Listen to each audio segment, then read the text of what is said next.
Highway. రాత్రి సమయం కావడంతో వాహనాల రద్దీ లేదు. ఎలాగూ వెహికల్స్ రావట్లేదు కదా అని ఓ పేద రిక్షావాలా హైవే పైకి రిక్షా తొక్కుకుంటూ వచ్చేశాడు. సరిగ్గా అదే సమయంలో ఓ ట్రక్ శరవేగంగా అట్టే దూసుకొచ్చింది. ట్రక్ డ్రైవర్ రిక్షావాలాను గమనించేంత టైం లేదు. బ్రేక్ వేసేలోపే ప్రమాదం జరిగే పరిస్థితి వచ్చింది. సరిగ్గా అదే సమయంలో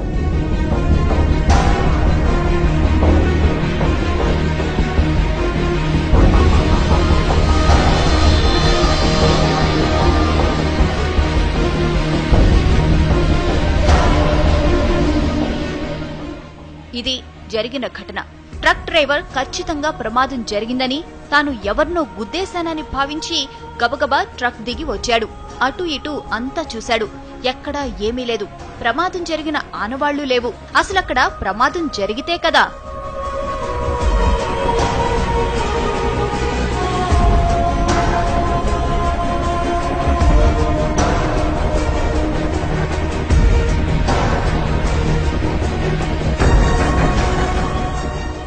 రిక్షావాలాను రక్షించిన అదృశ్య శక్తి అతణ్ణి రోడ్డు పక్కన విడిచిపెట్టింది. అతడు ఆరోగ్యంగా ఉన్నాడో లేదో తెలుసుకుంది. అతడు సరిగ్గానే ఉన్నాడని భావించి అక్కడి నుంచి మెల్లగా వెళ్లిపోయింది.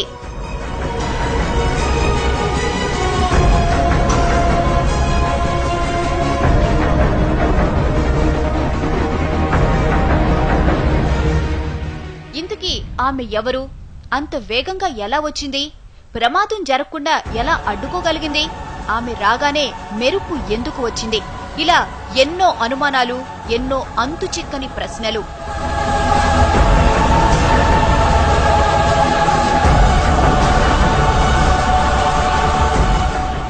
అంత వేగంగా మెరుపులా వచ్చింది కాబట్టి ఆమె ఖచ్చితంగా గ్రహాంతర వాసేనంటున్నారు కొందరు. గ్రహాంతర వాసే అయితే ప్రమాదం జరుగుతుందని ముందే ఎలా ఊహించిందని ప్రశ్నిస్తున్నారు ఇంకొందరు. అసలు గ్రహాంతర వాసికి మనిషిని రక్షించాల్సిన అవసరం ఏముందంటున్నారు. పైగా తల వరకు కప్పుకున్న డ్రెస్ కోడ్, నడక, నడత అన్నీ మానవుల తరహాలోనే ఉన్నాయి. అందుకే ఆమె గ్రహాంతరవాసి అనేందుకు అవకాశాలు లేవంటున్నారు ఇంకొందరు.